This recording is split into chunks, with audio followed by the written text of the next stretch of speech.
ஹரே கிருஷ்ணா. நம்ம இன்னைக்கும் பகவத்கீதை 4வது அத்தியாயம் 34வது பதம் பார்க்க போறோம். பகவத்கீதா 4.34 ஸ்லோகா ரீட் பண்ணிட்டு மொழிபெயர்ப்பு ஒரு டைம் ரீட் பண்ணிட்டு அதுக்கப்புறமா நம்ம ஸ்டார்ட் பண்ணலாம்.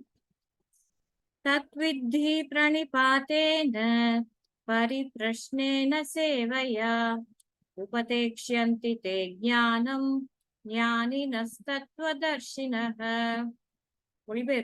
மொழிபெயர்ப்பும் பொருளுரையும் வழங்கியவர் ஆச்சாரிய தேவத்திரு ஆசா பக்திவேதாந்த சுவாமி ஸ்ரீல பிரபுபாதர். ஸ்ரீல பிரபுபாதுக்கு ஜெய். மொழிபெயர்ப்பு: ஆன்மீக குருவை அணுகி உண்மையை அறிய முயற்சி செய். அடக்கத்துடன் அவரிடம் கேள்விகள் கேட்டு அவருக்கு தொண்டு செய். உண்மையை கண்டவர்களான தன்னுணர்வு பெற்ற ஆத்மாக்கள் உனக்கு ஞானத்தை அளிக்க முடியும். இந்த சாப்டரை பார்த்தோம் அப்படின்னா உன்னத அறிவு அப்படிங்கிற தலைப்பு கொண்டது. Transcendental knowledge. இந்த நாலேஜ் எந்த ஒரு பௌதிக புத்தகங்கள்லயும் நமக்கு கிடைக்காது. அப்படிப்பட்ட ஒரு நாலேஜ், டிரான்சென்டென்டல் நாலேஜ். இதை தெரிஞ்சுக்கிறதுனால என்ன லாபம் அப்படிங்கறத பத்தியும் நம்ம பார்த்திருக்கோம். இதே 4th சாப்டர்ல பார்த்திருக்கோம். ஜன்ம கர்ம சமய திவ்யம் ஏவம் யோவேதி தத்துவத்தக தியக்த்வா தேகம் புனர்ஜென்ம நைத்தி மாமேத்தி சுவர்ஜுன. ஜென்ம கர்ம சமேதிவம், பகவானுடைய ஜென்மா பிளஸ் கர்மா, அவருடைய ஆக்டிவிட்டிஸ், அது எல்லாத்தையுமே திவ்யமானது, எல்லாமே டிரான்சென்டென்டல் அப்படின்னு சொல்லிட்டு யார் ஒருத்தங்க புரிஞ்சுக்கிறாங்களோ, யாருக்கு அந்த அறிவு இருக்குதோ, அந்த நாலேஜ் இருக்கிறவங்க என்னுடைய உலகத்துக்கு என்கிட்ட வந்துருவாங்க. இதுல எந்த ஒரு டவுட்டும் கிடையாது. இல்லைங்களா? சோ பகவான் அந்த ஒரு அஷூரன்ஸ கொடுக்குறாரு. சரி, அப்படி ஒரு நாலேஜ் இருக்குது, பகவத்கீதா இருக்குது. அதை நம்ம எப்படி கத்துக்கிறது, எப்படி அண்டர்ஸ்டாண்ட் பண்ணிக்கிறது அப்படிங்கிறதுக்குதான் ப்ராப்பரான ஒரு குருவை அப்ரோச் பண்ணணும். ப்ராப்பரான குரு யாரு யாரு நான் சரியான குருவா தேர்ந்தெடுக்கிறது அப்படிங்கறத பத்தி நம்ம டிஸ்கஸ் பண்ணியிருக்கோம். எப்படி அந்த குருவை அப்ரோச் பண்ணணும் அப்படிங்கறத இன்னைக்கு பார்க்கலாம். தத்வித்தி பிரணிபாத்தேன பரிப்ரஷ்னேன சேவையா. பிரணிபாத்தேன அப்படின்னா சப்மிசிவ்னா அடக்கத்துடன் அப்படின்னு சொல்லிட்டு பகவானே சொல்றாரு. ஒரு குருவை அப்ரோச் பண்ணணும் அப்படின்னா நான் எப்படி எடுத்துக்கணும், என்னை நானே தாழ்த்திக்கணும் அப்படிங்கறத விட, அதாவது நான் ஒரு குருவை அப்ரோச் பண்றோம் அப்படின்னா எனக்கு கத்துக்கணும் அப்படிங்கிற அந்த ஆர்வம் இருக்கணும். அந்த ஆர்வம் இருந்தா மட்டும் பத்தாது. அவர்கிட்ட நான் அடக்கத்தோட என்ன பண்ணணும், பரிப்ரஷ்னேன, கேள்விகள் எப்படி இருக்கணும் அப்படின்னா சேலஞ்சிங்கான கொஸ்டின்ஸா இல்லாம, அவரை சேலஞ்ச் பண்ற மாதிரி கொஸ்டின் பண்ணாம, நம்ம தெரிஞ்சுக்கணும் அப்படிங்கிற அந்த நோக்கத்தோட பிளீசிங்கா, லவ்விங்கா, ஹம்பிளா அவர்கிட்ட கேள்விகள் கேட்கணும். அதுக்கப்புறம் வேற என்ன செய்யணும், சேவையா குருவுக்கு சேவைகள் செய்யணும். இதுக்காக தான் முன்னாடி எல்லாம் வேத கலாச்சாரத்துல குருகுலம் அப்படின்னு சொல்லிட்டு ஒரு சிஸ்டம் இருந்தது, தெரியும் இல்லைங்களா? குருகுலம் அப்படிங்கிற சிஸ்டத்துல என்ன பண்ணுவாங்க, இந்த குரு கிட்ட போய், இப்பெல்லாம் ரெசிடென்சியல் ஸ்கூல் அப்படின்னு சொல்றாங்க. That is not equal to குருகுலம். குருகுலத்துல அந்த அந்த ஸ்டூடெண்ட் என்ன பண்ணணும் அப்படின்னா குருவோடையே போய் இருக்கணும். அப்படி இருக்கும்போது குரு என்னென்ன வேலைகள் சொல்றாரோ அதை செய்யணும். குருவுக்கு அவரு ஏன் அவர் வேலை செய்ய மாட்டாரா அப்படின்னு சொல்லிட்டு அப்படி நினைக்க கூடாது. அதுதான் பரிப்ரஷ்னேன அப்படின்னு சொல்லிட்டு சொல்றாரு. ஹம்பிளா அவர்கிட்ட கேள்விகள் கேட்கணும், அவருக்கு சேவைகள் செய்யணும். குரு சேவா அப்படிங்கிறது ரொம்ப ரொம்ப ரொம்ப முக்கியமானது. அந்த குரு குருவுக்கு தொண்டுகள் செஞ்சு, அவருக்கு சேவைகள் செஞ்சு, அவர்கிட்ட எப்படி நமக்கு வீட்டுல ஒருத்தங்களுக்கு நம்ம எப்படி சர்வ் பண்ணுவோம் இல்லைங்களா? நமக்கு குழந்தைங்களுக்கோ இல்ல ஒய்ஃப்கோ ஹஸ்பண்டுக்கோ இவங்களுக்கு என்ன பிடிக்கும், அவங்களுக்கு என்ன பிடிக்கும், என்ன பண்ணலாம், இவங்களுக்காக என்ன பண்ணலாம் அப்படின்னு சொல்லிட்டு எல்லாம் நம்ம பண்ணுவோம் இல்லைங்களா? அந்த மாதிரி குருவுக்கு என்ன பிடிக்கும், குரு என்கிட்ட இருந்து என்ன எக்ஸ்பெக்ட் பண்றாரு அப்படின்னு சொல்லிட்டு அந்த ஒரு இன்டென்ஷன்ல தான் நம்ம சர்வ் பண்ணணுமே ஒழிஞ்சு, எனக்கு இவ்வளவுதான்ப்பா தெரியும், நான் இதுதான் என்னால செய்ய முடியும் அப்படின்னு சொல்லிட்டு அப்படி பண்றது கிடையாது. சோ குருவ ப்ளீஸ் பண்ற மாதிரியான சேவைகளை செய்யணும். சோ குருவ ப்ளீஸ் பண்ற மாதிரி சேவைகள்னா எப்படி செய்யணும்? குரு எப்ப ப்ளீஸ் ஆவாரு? குரு எப்ப ப்ளீஸ் ஆவாரு? சோ அவர் வந்து பகவானுடைய பிரதிநிதி இல்லைங்களா? Representative of Krishna. குரு அப்படிங்கிறவரு ரெப்ரசன்டேட்டிவ் ஆஃப் கிருஷ்ணா. இந்த குருவ எப்படி ப்ளீஸ் பண்ணோம் அப்படின்னா, பகவான ப்ளீஸ் பண்ற மாதிரி நடந்துக்கிட்டோம்னா, குரு ப்ளீஸ் ஆவாரு. சோ இவங்க 2மே வந்து மியூச்சுவலா தான் இருக்கும். பகவான ப்ளீஸ் பண்ணா, குருவ ப்ளீஸ் பண்ணலாம். பகவான் எப்படி ப்ளீஸ் ஆவாரு அப்படின்னா, குருவ ப்ளீஸ் பண்ணும்போது பகவான் ப்ளீஸ் ஆவாரு. இல்லைங்களா? சோ இவங்க 2 பேத்துக்கும் சேவை செய்யறது, மியூச்சுவலா ஒரு சமநிலைப்படுத்தி, இவங்க 2 பேத்தினுடைய மெர்சியும், அனுகிரகமும் கிடைக்கிறதுக்கு உண்டான ஆக்டிவிட்டீஸ செய்யணும். சோ இப்ப வந்து நமக்கு கோவப்பட்டு ஒருத்தர திட்டுறோம். இப்ப பகவான் இருக்காரு வீட்ல. பகவான் முன்னாடி அவரை திட்டுறோம் அப்படின்னா, அந்த கோவம் அப்படிங்கிறது பகவான் முன்னாடி கோவப்படலாமா அப்படிங்கிறது யோசிக்கணும். சோ வீட்ல பெரியவங்க இருக்காங்க அப்படின்னாலே, இந்த பெரியவங்க முன்னாடியோ, இல்ல வீட்டுக்கு ஒரு கெஸ்ட் வராங்க அப்படின்னாலோ, நம்மளுடைய பாடி லாங்குவேஜ்ல இருந்து, வேர்ட்ஸ்ல இருந்து எல்லாமே மாறிரும் இல்லைங்களா? ஒரு கெஸ்ட் முன்னாடி எப்படி நடந்துக்கணும்? அந்த ஒரு ஆ அந்த ஒரு அட்டையர் நம்ம ஃபாலோ பண்ணுவோம் இல்லைங்களா? அதே மாதிரி தான் பகவான் முன்னாடி எப்படி நடந்துக்கணும் அப்படிங்கிறதையும் நம்ம ஃபாலோ பண்ணணும். நம்மளுடைய ஆக்டிவிட்டீஸ் வந்து அவரை ப்ளீஸ் பண்ணுதா அப்படின்னு சொல்லிட்டு பார்த்துக்கணும். சோ அப்படி ப்ளீஸ் ஆகும்போது குருவும் ப்ளீஸ் ஆவாரு. சேவையா. அதுக்கப்புறம் பரிப்ரஷ்னேன, பிரணிபாத்தேன. பிரணிபாத்தேன அப்படின்னா சப்மிசிவ் அப்படின்னு சொல்லிட்டு பார்த்தோம் இல்லைங்களா? அந்த சப்மிசிவ் அப்படிங்கிறதுக்கும் நம்மளுடைய ஆச்சாரியர்கள்ல இருந்து, நம்மளுடைய கோஸ்வாமிஸ்ல இருந்து நெறைய பேத்த வந்து நம்ம எடுத்துக்கலாம். அவங்கலாம் வாழ்ந்து காட்டிட்டு தான் போயிருக்காங்க. So one of the qualities of guru வந்து பார்த்தோம் அப்படின்னா, வெறும் நமக்கு வந்து எப்ப பாரு அட்வைஸ் பண்ணிட்டு இருக்கிறதோ, நம்ம மோட்டிவேட் பண்ணிட்டு இருக்கிறதோ, இன்ஸ்பயர் பண்றதோ கிடையாது. இந்த மாரி வாழ்ந்து காட்டணும். ஆஸ் எ லிவிங் எக்ஸாம்பிளா வாழ்ந்து அவரும் வாழணும். ஏன்னா, he is also a disciple of some guru இல்லைங்களா? அவரும் இன்னொரு ரிலையபிள் குருவோட ஒரு சிஷ்யர் தான். ம். அப்ப அவரும் அந்த குரு எப்படி இருக்கணும்? ஒரு சிஷ்யன் எப்படி இருக்கணும்? அப்படிங்கிறதுக்கு ஒரு லிவிங் எக்ஸாம்பிளா இருந்து காட்டும்போது, அப்பதான் நம்ம என்ன பண்ணலாம்? அவரை வந்து நம்ம குருவா அக்செப்ட் பண்ணிக்கலாம். சோ அந்த சப்மிசிவ்னஸ் இந்த குரு கிட்ட அந்த சப்மிசிவ்னஸ் இல்ல அப்படின்னா, அவரு வந்து ரியல் குருவா இருக்க வாய்ப்பே கிடையாது. இந்த சப்மிசிவ்னஸ் அப்படிங்கிறதுக்கு நம்மளுடைய கோஸ்வாமிஸ் பாத்தீங்கன்னா, 6 கோஸ்வாமிகள் இருக்காங்க. பிருந்தாவன கோஸ்வாமிகள். இவங்க வந்து சைத்தன்ய மகாபிரபு கிட்ட இருந்து நேரடியா தீட்சை வாங்குனாங்க. நேரடி சீடர்கள் இவங்க. இந்த கோஸ்வாமிஸ்ல ஒருத்தர் 6 பேரு. ரூப கோஸ்வாமி, சனாதன கோஸ்வாமி, கோபால பட்ட கோஸ்வாமி, ரகுநாத தாச கோஸ்வாமி, ரகுநாத பட்ட கோஸ்வாமி. சோ இப்படி வந்து 6 கோஸ்வாமிகள் இருக்காங்க. இந்த 6 கோஸ்வாமிகள்ல பிரதானமா வந்து 2 கோஸ்வாமிஸ் சொல்றோம். ரூப கோஸ்வாமி, சனாதன கோஸ்வாமி. சோ இதுலயும் நம்ம வந்து இப்ப ஃபாலோ பண்றோம் இல்லைங்களா? இந்த ரூல்ஸ் அண்ட் ரெகுலேஷன்ஸ் எல்லாம் இஸ்கான் மூவ்மெண்ட் ரன் ஆகுது இல்லைங்களா? இந்த இஸ்கான் மூவ்மெண்ட் ரன் ஆகுறது வந்து based upon the principles of Rupa Goswami.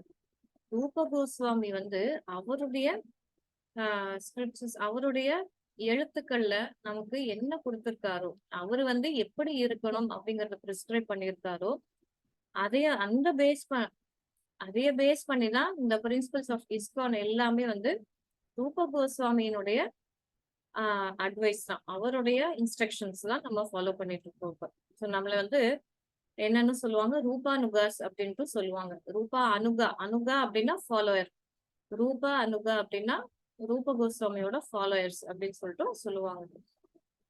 So இப்படி ரூப கோஸ்வாமி, சனாதன கோஸ்வாமி இவங்க 2 பேரும் அண்ணன் தம்பிங்க. சனாதன கோஸ்வாமி அண்ணா, ரூப கோஸ்வாமி வந்து தம்பி. இப்ப இவங்க 2 பேரும் பாத்தீங்கன்னா, பெரிய செல்வந்தர்கள். இவங்களுக்கு எவ்வளவு சொத்து இருக்கு அப்படிங்கறதே அவங்களுக்கே தெரியாது. நம்ம சினிமால எல்லாம் கேள்விப்பட்டிருப்போம். நிறைய பேர் சொல்ல கேள்விப்பட்டிருப்போம். கண்ணுக்கு எட்டுன வரைக்கும் இவங்களோட தாங்க அப்படின்னு சொல்லிட்டு நம்ம கேள்விப்பட்டிருப்போம் இல்லைங்களா? அந்த மாதிரி இவங்க வந்து எப்படிப்பட்ட செல்வந்தர்கள் அப்படின்னா, அப்ப இருந்த அப்ப ஆண்டுட்டு இருந்த அந்த கவர்மெண்ட்டுக்கே இவங்க வந்து கடன் குடுப்பாங்களாமா. அவ்ளோ ஒரு ரிச்சான ஒரு ஃபேமிலில பிறந்தவங்க தான் ரூப கோஸ்வாமி அண்ட் சனாதன கோஸ்வாமி. நம்மளுடைய ஆச்சாரியர்கள் அவங்க 2 பேருக்கும் என்ன ஆசை அப்படின்னா, இவ்ளோ செல்வம் இருக்கு, இவ்ளோ பேரு, புகழ் எல்லாம் இருக்கு, வசதி வாய்ப்புகள் எல்லாம் இருக்கு.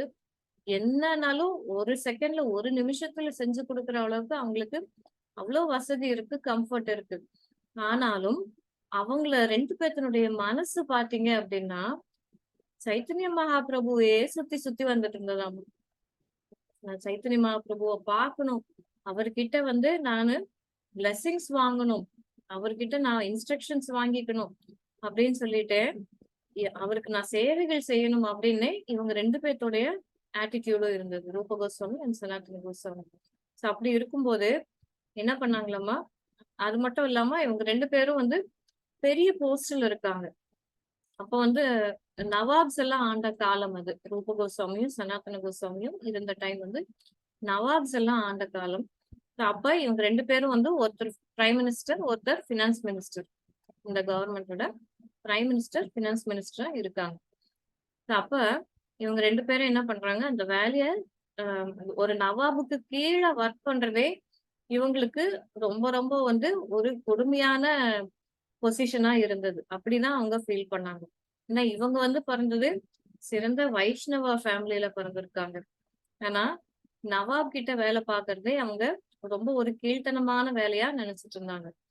சோ ஒன்ஸ் வந்து அவங்க கேள்விப்படுறாங்க, அவங்க ஊர் பக்கத்துல சைத்தன்ய மகாபிரபு வராரு அப்படின்னு சொல்லிட்டு கேள்விப்பட்டோம்னா, இவங்க 2 பேரும் என்ன பண்றாங்க, தன்னுடைய வேலைய ரிசைன் பண்ணிடுறாங்க. வேலையை ரிசைன் பண்ணிட்டு சைத்தன்ய மகாபிரபு கிட்ட போய் எப்படி அப்ரோச் பண்றாங்க அப்படின்னா, அந்த அப்ரோச் தான் நம்ம இங்க கவனிக்கணும். போய் நீல் டவுன் பண்ணி, ட்ரெஸ் கூட பாத்தீங்க அப்படின்னா ஒரு சன்னியாசி ட்ரெஸ் மாதிரிதான். இடுப்புல மட்டும் ஒரு சாஃப்ரன் அவ்வளவுதான்.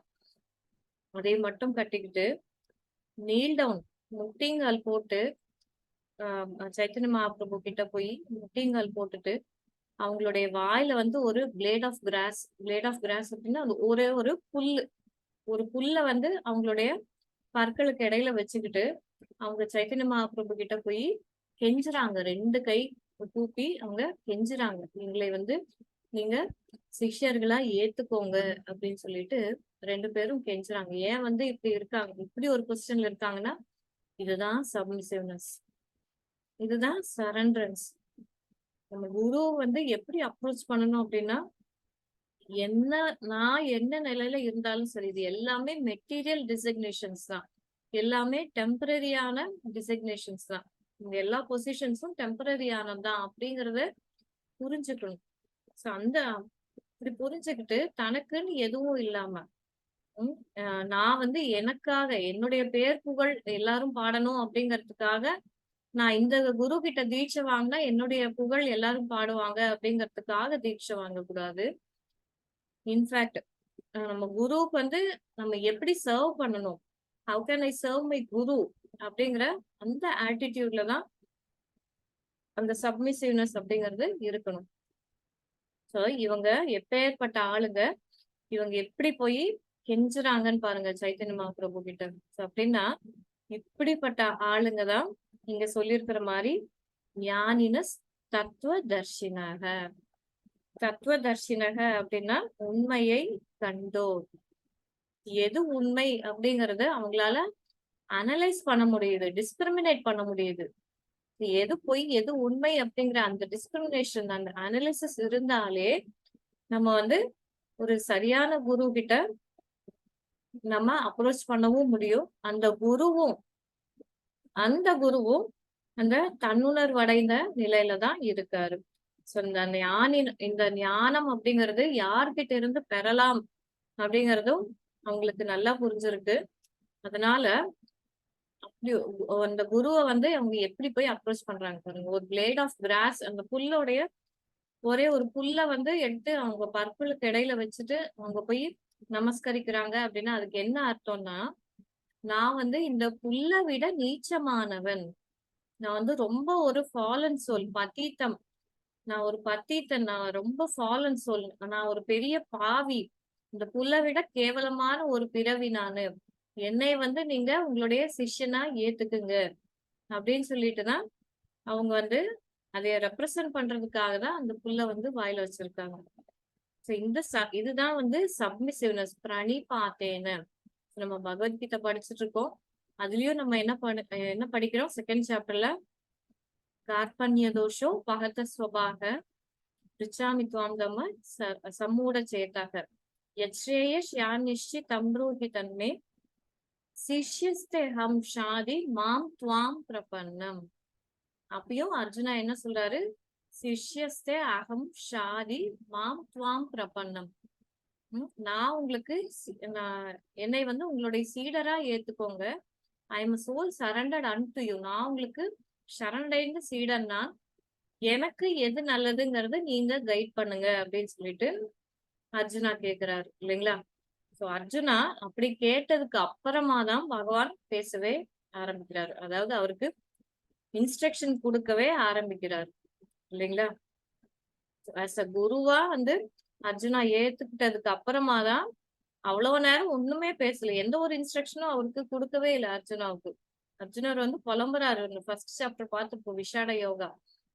இந்த ஃபர்ஸ்ட் சாப்டர் ஃபுல்லா புலம்புன்னு புலம்புறாரு. அப்ப எல்லாம் ஒண்ணுமே சொல்ல. அவருடைய ஃப்ரெண்டு தான் அவர் புலம்புறத பாக்குறாரு. ஆனா எப்ப வந்து நான் உங்களுக்கு சரண்டர் ஆயிட்டேன், உங்களுடைய சிஷ்யனா இருக்கேன் அப்படின்னு சொன்னதுக்கு அப்புறமா தான் பகவான் வந்து அவருக்கு இன்ஸ்ட்ரக்ஷன் கொடுக்குறாரு.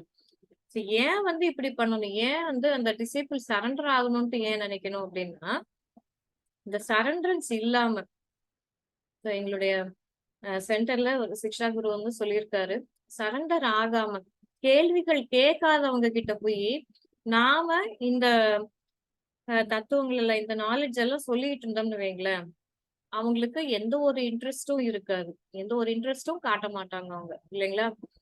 சோ அவங்க வந்து அவங்களுக்கா இன்ட்ரெஸ்ட் இருக்கணும். அவங்களுக்கா அந்த இன்க்விசிட்டிவ்னஸ், அந்த கேள்வி அப்படிங்கிறது அவங்களுக்கு இருந்தா மட்டும்தான் நமக்கு எப்ப கேட்க தோணுதோ அப்பதான் நம்ம கேட்போம். அது வரைக்கும் எல்லாரும் நமக்கு வந்து காதுல ஓதிட்டு இருந்தா கூட காதுக்குள்ளேயே வாங்கிக்க மாட்டோம் இல்லைங்களா? நம்ம குரு அப்ரோச் பண்ணும்போது மட்டும்தான் குரு வந்து நமக்கு சொல்லி கொடுப்பாரு.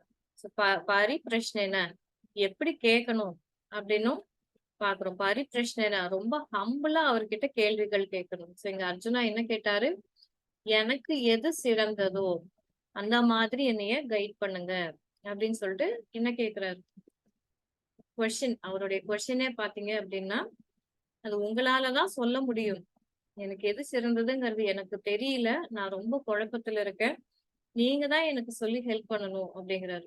அதுக்கப்புறமா விராட் ரூபம், பகவான் வந்து விஸ்வரூபம் காட்டும் போதும் இந்த அர்ஜுனா வந்து பகவான் கிட்ட சொல்றாரு. பகவான் வந்து அர்ஜுனா கிட்ட சொல்றாரு, உன்னால இந்த கண்களால என்னுடைய விஸ்வரூபத்தை பார்க்க முடியாது. அதனால உனக்கு திவ்யமான கண்களை கொடுக்குறேன் அப்படின்னு சொல்லிட்டு சொல்றாரு. அப்ப குருவான பொசிஷன்ல இருக்கிற ஒருத்தர் வந்து பகவான பாக்குறதுக்கு அந்த திவ்யமான கண்களை கொடுக்க வல்லவர் தான் இந்த குரு. அந்த டிரான்ஸ்னட்டல் ஐஸ், இந்த திவ்யமான கண்கள் அப்படிங்கறது என்னன்னா இந்த டிரான்ஸ்னட்டல் நாலேஜ் தான், இந்த உன்னத அறிவு. பகவானை பத்தியும் அவருடைய ஆஹ் நிலை பத்தியும் நம்மளுடைய நிலையை பத்தியும் உண்டான இந்த நாலேஜ், இந்த திவ்யமான அறிவை கொடுக்க வல்லவர் யாரு அப்படின்னா அவருதான் தத்துவ தர்ஷினக. உபதேக்ஷந்தி தே ஞானம் ஞானினஸ் தத்துவ தர்ஷினக. இப்படிப்பட்ட ஒருத்தரால மட்டும்தான் நமக்கு சரியான வழிமுறை காட்ட முடியும். சரியான கைடன்ஸ் அவரால மட்டும்தான் கொடுக்க முடியும். இது வந்து how to approach a guru. எப்படி வந்து நம்ம குருவை அப்ரோச் பண்ணணும், யாரு அந்த குரு, who is a real guru அப்படிங்கிறதுக்கும் குவாலிட்டிஸ் ஆஃப் அ குரு அதுவும் வந்து இங்க பகவான் சொல்லியிருக்காரு இல்லைங்களா? அந்த குருவானவர் எப்படி இருப்பாரு அப்படின்னா அவரும் ரொம்ப ஹம்பிளா இருப்பாரு. அவரும் வந்து ரொம்ப ரெஸ்பெக்ட் பண்ணுவாரு. எல்லாத்தையுமே ரொம்ப ரெஸ்பெக்ட் பண்ணுவாரா. அதுக்கப்புறம் ரொம்ப லவபிளா இருப்பாரு. ஏன்னா அந்த குருவுக்கு தெரியும் எல்லாத்துக்குள்ளயும் கிருஷ்ணா இருக்காரு அப்படிங்கிற உணர்ந்த நிலைதான். அதுதான் வந்து தன்னுணர்வு அடைந்தோர். தன்னுணர்வு அப்படிங்கிறது என்னை பத்தி மட்டும் தெரிஞ்சுக்கிறது கிடையாது. எல்லா இடத்துலயும் பகவானை பார்க்க முடிஞ்சவங்கதான் இந்த தன்னுணர்வு அடைந்தோர். அப்படி ஒரு குருவை தான் அப்ரோச் பண்ணணுமே ஒழிய இந்த பியூரிட்டி, இந்த ஹம்பிள்னஸ், இந்த செல்ஃப்லெஸ்னஸ், அதுக்கப்புறம் எந்த ஒரு பொருளும் எனக்காக எந்த ஒரு பொருளையும் அக்செப்ட் பண்ணிக்காம இருக்கிறது. அதுக்கப்புறமா மத்தவங்க எல்லா எல்லாத்தையும் மென் அண்ட் விமன் எல்லாத்தையுமே வந்து ஆத்மாவா பாக்குறது, அவங்களுக்குள்ள கிருஷ்ணாவ பாக்குறது. அதுக்கப்புறம் லேடிஸ் எல்லாம் வந்து தன்னுடைய மதரா நினைக்கிறது. இப்படியெல்லாம் ஒரு ஆட்டிடியூட்ல இருக்கிற ஒருத்தர் தான் ரியல் குருவா இருக்க முடியும். அப்படிப்பட்ட அந்த குருவுனாலதான் நமக்கு உண்மையான விஸ்டம், ரியல் விஸ்டம் அப்படிங்கிறது அவரால தான் கொடுக்க முடியும். சோ இந்த இந்த ஸ்லோகால வேற எதுவும் டிஸ்கஸ் பண்றதுக்கு இருக்குங்களா? பொருளுரையில கூட பிரபுபாத் கொடுத்திருக்காரு பாருங்க. சீடனிடம் நேர்மையான ஆவலை காணும் ஆன்மீக குரு அவனை நேர்மையான ஆன்மீக ஞானத்தினால் தானாகவே ஆசீர்வதிக்கின்றார். இந்த சீடனுடைய ஆட்டிடியூட், அவருடைய ஆட்டிடியூட் எப்படி இருக்குதோ அதுக்கு தகுந்த மாதிரிதான் இன்ஸ்ட்ரக்ஷன்ஸ் இருக்கும். நம்மளுடைய குருவோட இன்ஸ்ட்ரக்ஷன்ஸ் அதுக்கு தகுந்த மாதிரிதான் இருக்கும். நம்ம ரொம்ப சேலஞ்சிங்காவோ இல்ல சும்மா இன்ஃபர்மேஷனுக்காகவோ கேட்க கூடாது. இந்த டிசிப்ளின் எப்படி கேட்கணும் அப்படின்னா, டிரான்ஸ்ஃபர்மேஷனுக்காக கேள்விகள் கேட்கணும்.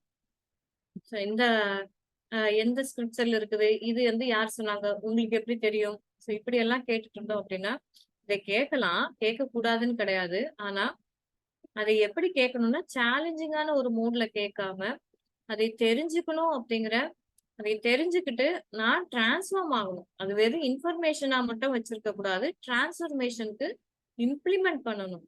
சோ அப்படி இம்ப்ளிமெண்ட் பண்ற ஒரு சீடருக்கு தான் ஆன்மீக குரு என்ன சொல்றாரு, அவருக்கு அந்த நேர்மையான ஆன்மீக ஞானத்தை வழங்குறாரு அப்படின்னு சொல்லிட்டு சொல்றாரு.